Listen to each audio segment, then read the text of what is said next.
Hello guys, कैसे हैं आप सब लोग। Welcome back to my channel real Canadian life. दोस्तों, क्या आप भी कनाडा पीआर पर आना चाहते हैं?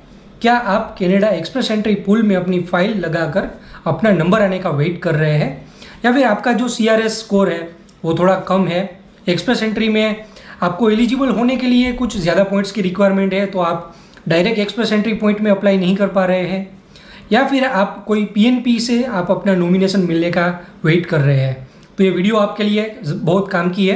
इस वीडियो को एंड तक ज़रूर देखें, क्योंकि इस वीडियो में मैं आपको पूरी इन्फॉर्मेशन के साथ ये बताने वाला हूँ कि सास्केचुआन का जो लेटेस्ट ड्रॉ हुआ था, SINP का लेटेस्ट ड्रॉ हुआ था, जो उसमें क्या कट ऑफ रहा, कौन कौन सी NOC को इन्वाइट किया गया, और किस तरह से आप अपना जो चांस है SINP में ITA लेने का वो कैसे इंप्रूव कर सकते हो। तो चलिए दोस्तों, वीडियो स्टार्ट करते हैं। और चैनल पे अगर आप नए हैं तो चैनल को सब्सक्राइब जरूर कर दीजिए। तो फ्रेंड्स, काफ़ी सारे लोग मुझे ये पूछते हैं कि हमें पता नहीं है कि सास्केचुआन का जो लेटेस्ट ड्रॉ होता है हम कैसे चेक कर सकते हैं, और कौन सी लिंक या फिर कौन सी वेबसाइट होती है जहाँ से हम चेक कर सकते हैं।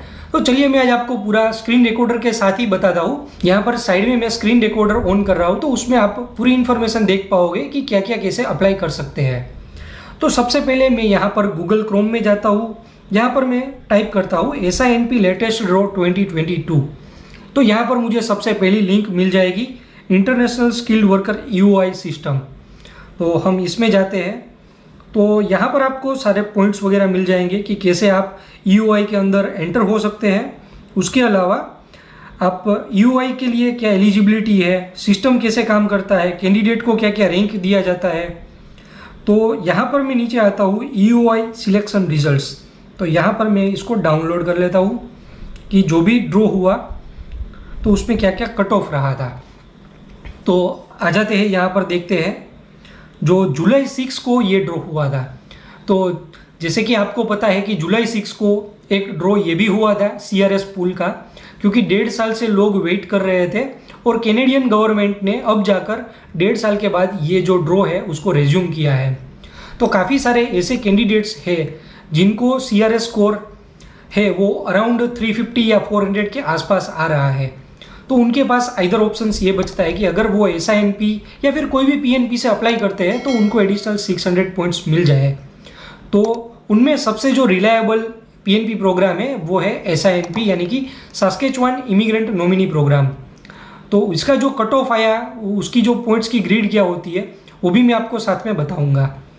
तो यहाँ पर हम देखते हैं कि जो जुलाई 6 का जो ड्रॉ हुआ उसमें सबसे पहले ऑक्यूपेशन इन डिमांड कैटेगरी थी। जो लोग एक्सप्रेस एंट्री पूल के लिए एलिजिबल नहीं होते, यानी कि जो लोग एक्सप्रेस एंट्री की जो पॉइंट सिस्टम होती है 100 में से आपको 67 चाहिए, उसमें अगर आप एलिजिबल नहीं होते हैं तो फिर आप direct occupation in demand stream के लिए अप्लाई कर सकते हैं। तो उसमें 61 जो उसका कट ऑफ रहा, उसमें सिर्फ 5 कैंडिडेट को ITA भेजा गया, और वो जो 5 कैंडिडेट थे वो यूक्रेनियन थे। तो जो यूक्रेन में क्राइसिस चल रहे हैं उसकी वजह से जो कैंडिडेट्स को इनविटेशन भेजा गया है। अब उसके नीचे आते हैं एक्सप्रेस एंट्री वाले।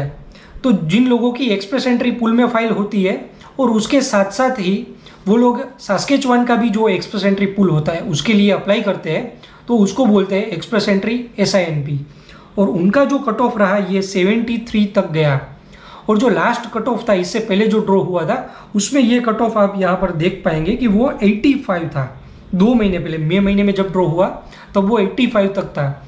और उसका रीज़न ये था कि कैंडिडेट्स को इनवाइट किया गया था, उसका नंबर था सिर्फ 106 लोग। अब जाकर ये ड्रॉ है वो काफ़ी बड़ा हुआ। एक्सप्रेस एंट्री में 279 कैंडिडेट्स को इन्विटेशन भेजा गया है। कौन कौन सी NOC को इसमें इन्विटेशन भेजा गया है ये आप देखिए। तो इसमें मेजर है 0621, 631, 632 जो कि रिटेल इंडस्ट्री के आते हैं। उसके साथ साथ 711, 2171, 2234 और 6211 जो कि होलसेल ट्रेड के लिए भी आते हैं। रिटेल एंड होलसेल वालों को इसमें इनवाइट किया गया है। साथ ही साथ जो भी रेस्टोरेंट्स के मैनेजर थे, जो अकोमोडेशन के मैनेजर थे, जो भी बेसिक नीड्स के जो भी मैनेजर थे, उनको भी इसमें इन्विटेशन भेजा गया है। तो ये बात हो गई कि एक्सप्रेस एंट्री पूल वालों की। लेकिन जो लोग एक्सप्रेस एंट्री में नहीं थे तो उन लोगों के लिए यहाँ पर उनका भी जो कट ऑफ था वो 73, मतलब सेम ही है। और उनको जो नंबर ऑफ इन्विटेशन भेजा गया वो 398, यानी कि ऑलमोस्ट 400 लोगों को ये इन्विटेशन भेजा गया। अगर आप पिछले रिकॉर्ड्स को कंपेयर करें तो आप देखेंगे कि कभी भी 400 लोगों को इतना जल्दी इनवाइट नहीं किया गया है। आप देखिए नवंबर 18 में जो ड्रॉ हुआ था 2021 में, उसमें 425 लोगों को इनवाइट किया गया था और उसमें जो कट ऑफ गया था वो 65 तक गया था। मतलब कि जो लोग SINP के लिए अप्लाई करने वाले हैं या फिर ऑलरेडी SINP पूल के लिए वेट कर रहे हैं, उनके लिए ये पॉजिटिव सिग्नल है, उनके लिए ये गुड न्यूज़ है। तो दोस्तों ये तो बात हो गई कि SINP लेटेस्ट ड्रॉ में 73 का जो पॉइंट्स था उन लोगों का नंबर लग गया है। लेकिन उन लोगों के लिए क्या, जिनका SINP के जो पॉइंट्स है वो लेस देन 73 है, यानी कि ऑलमोस्ट अगर मैं काउंट करूँ कि 5-7 साल का भी एक्सपीरियंस होता है तो भी आपका जो पॉइंट्स है वो 65 से लेकर 67 तक आएगा। तो उसमें आपके लिए क्या अपॉर्चुनिटीज़ है, आप कैसे अपने जो पॉइंट्स है उसको इम्प्रूव कर सकते हैं। ऑलरेडी मैंने अपनी चैनल के ऊपर इसके रिगार्डिंग लोगों से बात करी है कि कैसे आप इम्प्रूव कर सकते हैं, लेकिन फिर भी ये ड्रॉ हुआ है तो ये जानना आपके लिए काफ़ी ज़रूरी होगा कि कैसे आप अपने पॉइंट्स इम्प्रूव कर सकते हैं। लेकिन दोस्तों उससे पहले आपको ये जानना पड़ेगा कि SINP की पॉइंट्स ग्रिड होती है, उसमें कौन कौन सी स्किल्स को कितने कितने पॉइंट्स दिए जाते हैं। तो साथ में आप स्क्रीनशॉट में देख पाएंगे। तो सबसे पहले जो एलिजिबिलिटी का क्राइटेरिया आता है उसमें आती है आपकी एजुकेशनल क्वालिफिकेशंस, यानी PhD या फिर मास्टर्स डिग्री है तो आपको 23 पॉइंट्स मिल पाएंगे। उसके बाद आता है आपका स्किल्ड वर्क एक्सपीरियंस, जो कि अभी से लेकर लेटेस्ट 5 साल का जो आपका वर्क एक्सपीरियंस है उसमें सबसे ज़्यादा पॉइंट्स मिलते हैं, उसमें आपको 10 पॉइंट्स मिलेंगे। और जो फिर आपका वर्क एक्सपीरियंस होता है 6 साल से लेकर लास्ट 10 साल का, तो उसमें आपको 5 पॉइंट्स मिलते हैं। तो इसमें अगर आपके पास वर्क एक्सपीरियंस है वो ऑलमोस्ट 10 साल का है, तब जाकर आपको 15 पॉइंट्स मिलेंगे, नहीं तो आपको ये पॉइंट्स है ये कम हो जाएंगे। इसके बाद आता है कि आप फर्स्ट लैंग्वेज कौन सी देना चाहते हैं। आप फ्रेंच भी दे सकते हैं या फिर इंग्लिश भी दे सकते हैं।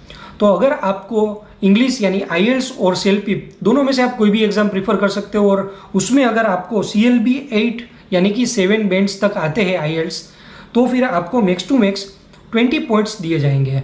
अब इसके बाद जो रिक्वायरमेंट आती है वो आती है एज की। अगर आपकी एज 22 से लेकर 34 के बीच में पड़ती है तो आपको एज के मैक्सिमम 12 पॉइंट्स दिए जाएंगे। अगर आप एक्सप्रेस एंट्री एलिजिबिलिटी और SINP एलिजिबिलिटी को कंपेयर करोगे तो जो पॉइंट्स दिए जाते हैं वो ऑलमोस्ट सेम दिए जाते हैं, लेकिन रिक्वायरमेंट होती है वो थोड़ी डिफरेंट होती है। उसके बाद अगर हम बात करें कि अगर आपके पास हाई स्किल्ड एम्प्लॉयमेंट का ऑफर लेटर है तब जाकर आपको 30 पॉइंट्स मिलेंगे। लेकिन जो लोग ऑलरेडी सास्केचुआन में काम कर रहे हैं, ऑलरेडी ऑन वर्क परमिट है, उनको ही ये चांस ज़्यादा होता है। बाकी सारे जो लोग आते हैं उनके पास हाई स्किल्ड का एम्प्लॉयमेंट ऑफर लेटर नहीं होता है। उसके साथ साथ अगर आपके कोई ब्लड रिलेटिव आपके सास्केचुआन में रहते हैं तो आपको 20 पॉइंट्स एडिशनल मिल पाएंगे। तो ये भी चांसेस काफ़ी कम है क्योंकि लोगों के सारे रिलेटिव्स है वो ओंटेरियो या फिर BC में रहते हैं, तो ज़्यादातर लोगों को ये चांसेस नहीं होता है कि उनके रिलेटिव्स के भी पॉइंट्स मिल पाए। उसके बाद आते हैं अगर आपका कोई सास्केचुआन का एजुकेशनल क्वालिफिकेशन है, आपने वहाँ पर पढ़ाई करी है, तो आपको 5 पॉइंट्स और मिलेंगे।